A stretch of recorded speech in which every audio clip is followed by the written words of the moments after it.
I just finished watching all the bonus features of the Mario Galaxy movie, so you don't have to, unless you want to after you hear my impressions of it, which you may or may not want to. So, let's talk about everything, and it is very late for me, so I apologize if I make any mistakes or sound like an idiot, because it is basically 2 a.m. I literally watched this as soon as it came out. As these bonus features came out as part of the digital release for the movie that just happened, though they'll also be on the Blu-ray that launches next month as well. So, there's just barely over an hour's worth of bonus features split across 7 different features of varying length. Some are like 2 to 3 minutes, a few others are 15 to 23 minutes at the longest end for the cast of characters segment. And on the whole, I have to say that bonus features were decent. There's nothing amazing here. They still don't go as far into the making of the movie as I would like them to. You know, we don't really get any, back and forth or any challenges with the movie. They don't really get in any of that. It still feels kind of surface level, but I will say they are better than the bonus features we have for the first movie, where it feels like they do go a little bit deeper here. We get a handful more insights, and I feel like we hear from more people too, which specifically includes the writer and directors. We hear from a couple people at Nintendo, specifically Miyamoto and Koji Kondo, who oddly enough touches on all aspects of the movie, except for barely the music, though he does touch on that too briefly. But we also hear from the animators as well, which I don't really recall hearing from them too much in the first movie's bonus features. We also get to see concept art. Yeah, there's about 20-30 pieces of concept art, as well as like 3D models that show up briefly as some of the characters. And that stuff's all really cool. I love seeing it. They haven't released it otherwise yet, and that was great to see. Even if they are very true to the final product for the most part, there's still some interesting things to glean. I noticed, for instance, that in one of them we can see Rob in the Minus World portion of Gateway Galaxy rather than on the top level. So I thought that was interesting, though they don't go into, why that changed or not. So on the whole, the bonus features, they don't really change your, they won't change your perception of the movie. They do give a handful of insight into, some of the reasons why they did something with a character, or things they wanted to explore in the movie, but again, it's all still very, very surface level. So with that said, let's go and break down some of the features real quick, what I liked, what I didn't like about each of the 7 segments. Let's start off with the cast of characters, which is the longest one at 23 minutes, and unfortunately probably one of the more shallow ones. I wish I had dedicated some of that time to some of the other features. In this one, though, they talk primarily to the voice cast for the movie, in which they offer, their insight into the characters, including voicing them and their history with the characters. It's all fine and, enjoyable, but there's not much to it. If you've watched the interviews of the actors, you basically have already heard a lot of what they had to say. I will say, though, I really appreciated hearing a little bit more from Keegan-Michael Key. It felt like we got a little bit more insight from him, and I also like that we saw more behind the scenes with him as well, including them exploring some voice lines with Toad in his novel that weren't used in the movie. Specifically, him going on to say, my unfinished novel, it's unabridged and it hasn't been edited yet. So it was fun seeing how far they could have taken that joke, even though they dialed it back in the final movie. We also hear some alternate voice lines for Rosalina, or alternate takes on lines for Rosalina, and how she reacted to feedback and gave a different take on it.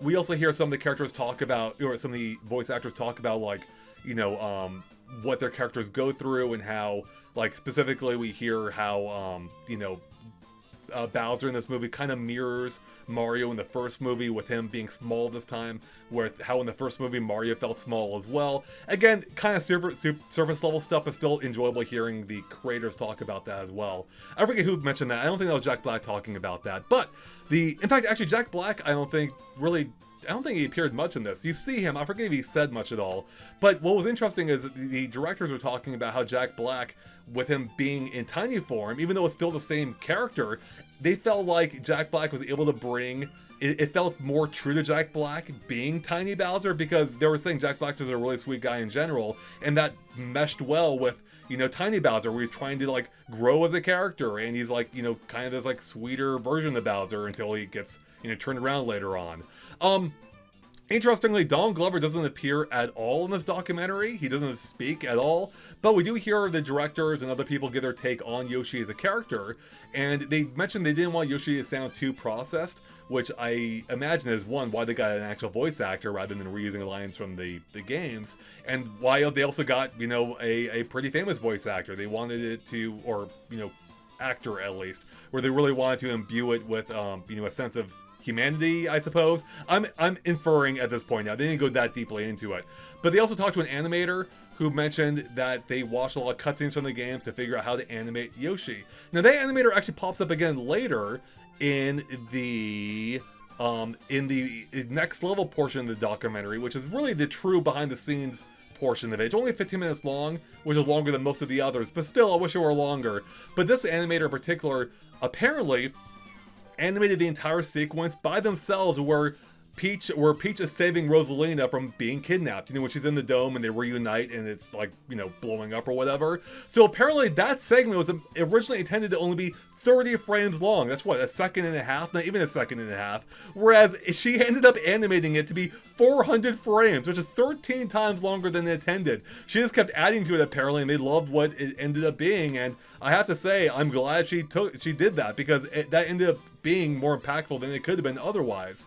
We also hear the director talk about at length about the baby sequence, you know, on the dinosaur planet. Apparently, he loves babies, or you know, babies in movies, and they think it's really funny, and that's why we ended up with that scene. So it was interesting hearing that angle on it, and it's like, oh, that's why we got that segment, you know, being as long as it was in the movie. I wasn't the biggest fan of that segment. It's fun, but kind of felt a bit like a waste of time, and now we know why.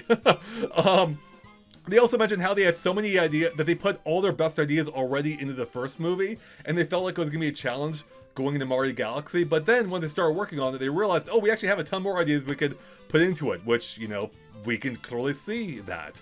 And some of the other features will tie more into that as well. Let's see here. Interestingly, getting back to what I was saying earlier about how they kind of touch on some things before quickly leaping onto another subject, something I wanted to hear more about was how, I think when the director was saying, Nintendo was super vigilant about the portrayal of launch stars, like when the Luma turns into a launch star and how that works, but they didn't go any deeper into it. It's like, I wanted to know what the deal was. Like, why were they so vigilant on that one aspect in particular? Was there anything you would consider doing that they didn't approve of? They didn't go into any of that at all, unfortunately.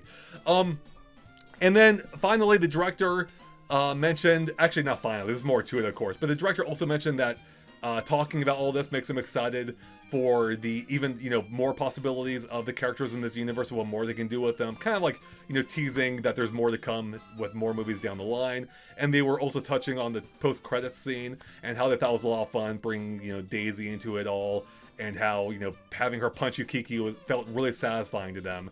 And they really loved that whole sequence. So, you know, another portion of the documentary I actually ended up enjoying a lot was the Exploring the Galaxy segment, which is about 10 minutes long, where they go through roughly 4 locations from the film and break down a little bit more about, you know, the thought process that went into them and the development process for it, including the Comet Observatory, which was one of the first sets that they designed for the movie, and how it's an iconic part of the games, and there were high expectations for it, so they knew they had to nail that.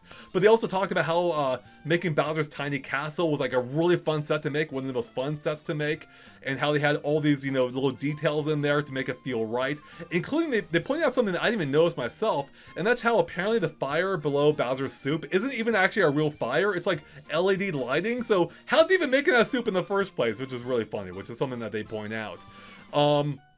Then, when they were making Bowser's Planet, you know, the theme park planet where the Doomsday device is, or Boomsday device is, they mentioned there's so much going on there that it was getting confusing for, like, the team, I think including the animators, and so they had to kind of like map everything out so people understood, like, what was going on there.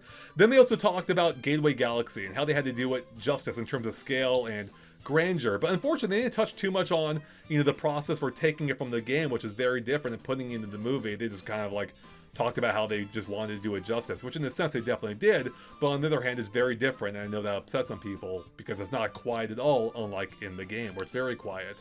Now, something, again, getting back to what I was saying earlier with people talking about something before it immediately cuts to something else, Miyamoto says how he loved the idea to create the Minus world for the movie. You know, that glitched world from the original Mario Brothers. He loved the idea, but he doesn't say why. They immediately cut to someone else talking about it, and it's like, man, I wish they had explored that stuff a little bit deeper, but I want to hear why Miyamoto loved putting in the movie, because like Nintendo doesn't usually draw attention to mistakes that they make. You know, the Minus world is a glitch, it's a mistake, so I will love hearing even more about that.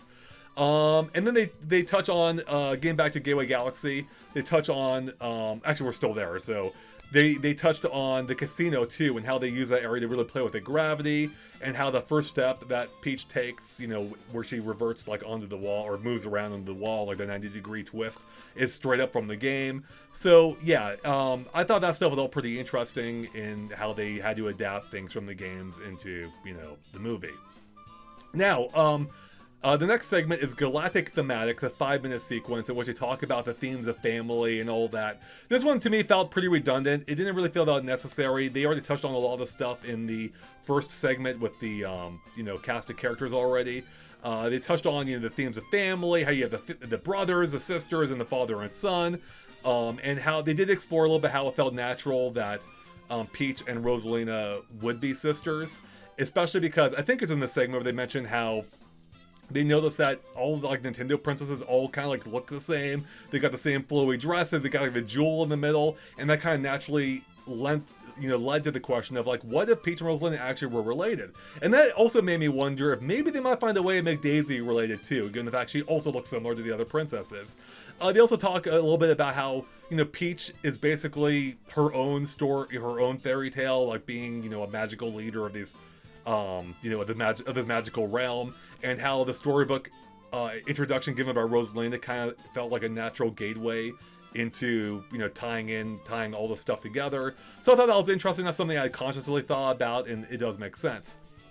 The next segment was Cosmic Tunes, about 3 minutes long, where we hear mostly from Brian Tyler, who I believe it's Brian Tyler, who talks about composing for the movie and how there are apparently over 317 individual Mario pieces, you know, that he lifted from, put into the movie. That is a ton of references. So that's awesome that he devoted that much detail to it. Now, Koji Kondo did touch briefly on this as well, where he mentioned he looked at every scene in the movie and they would pick out what tunes he thought would be the perfect fit for it. And I imagine that helped inform Brian Tyler as to what, you know, what music to interweave throughout.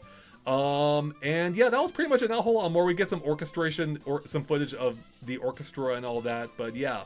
Then there's a 2-minute segment on power-ups, which I talk about, you know, just the different power-ups in the movie. Again, it's all very surface level. They did mention how Galaxy has a wider range of weird power-ups, which they enjoyed working with, though it's a little strange considering how few Galaxy power-ups actually end up in the film, really only in one sequence. And they did say something interesting here where, they said something about how the writer, I believe, loves Drill Mario, which basically soft confirmed to me that Drill Mario is basically the replacement for the drill item from Mario Galaxy, because you're not technically Drill Mario in the games, but you're in the movie, which is officially got started in Mario Wonder. So it felt like there's a soft like confirmation that the Drill Mario is just replacing the drill from Mario Galaxy, which makes sense to me. They also touched on a little bit how one power-up that was missing from the first film from Mario and Luigi, of course, was a fire flower. And so they wanted to do it justice in this movie, and that's why we get that amazing transformation early on. You know, it's the first power-up we see in this movie, and that's why it's really cool, because they wanted to do it justice. Like, it's one of the original power-ups, and it's so cool seeing that flames, like, overtake their body, and I have to say they did a great job with that. Then finally we get the Secrets of the Galaxy, 3 minutes long as well, in which I touch on, you know, a handful of Easter eggs. Nothing too surprising here, especially if you've been watching my own Easter eggs video, which goes far more in depth. I have another one coming up, by the way, which goes more in depth than I think anything out there, including my own videos. But they did touch on some of their favorite Easter eggs. I think one of the directors mentioned they love Baby Mario playing on the Dino Teeth. They also touch on, you know, Bowser's Arsenal, how the Super Scope now has the Switch color scheme of the red and blue Joy-Cons. Another director is, I think it was another director mentioned their favorite Easter egg was the Minus World. And then they also confirmed that Neo Bowser City was in fact an influence on the whole Minus World area. So it's not called Neo Bowser City in the movie, but as I speculated, it definitely influenced the look in the movie. And yeah, I think that's pretty much it, everyone. Let me look through my notes real quick to see if there's anything else I missed here. Oh, one more thing I wanted to note earlier from the making the movie documentary is apparently, you know, we did, as I mentioned, or Next Level documentary, since we see more of the animation team, they mentioned that it was one of the animators that added the idea of Luigi looking in the eyeball of the dinosaur. And once everyone else saw it, they fell in love with it. And so yeah, that just came from an animator who was animating the scene. And it's fun seeing how these ideas can come from anywhere and end up in the film. Woo! Alright, I've been doing a lot of talking, everyone. It is super late for me, but I wanted to get my thoughts out there. So I hope, if you don't watch it, I hope this was informative enough for you to give you an idea of what to expect. There, of course, is more detail in there that I can cover here. Those are just some of the highlights that stood out to me, but I'm sure more may stand out to you if you watch it for yourself. So if you end up buying this movie, either digitally or physically, the bonus features are worth watching. I would say it's not worth going either way necessarily for them. I don't know if I would buy the movie specifically for the bonus features, but if you're already picking it up, might as well give them a watch. They're good. I'd say even better than the first film, even if they're not amazing. I think they go even deeper. Maybe with a third movie, they'll finally get to the level of depth I want. And stop cutting so frequently between people talking. I feel like they cut away just as soon as we're going to get into something meaningful from them.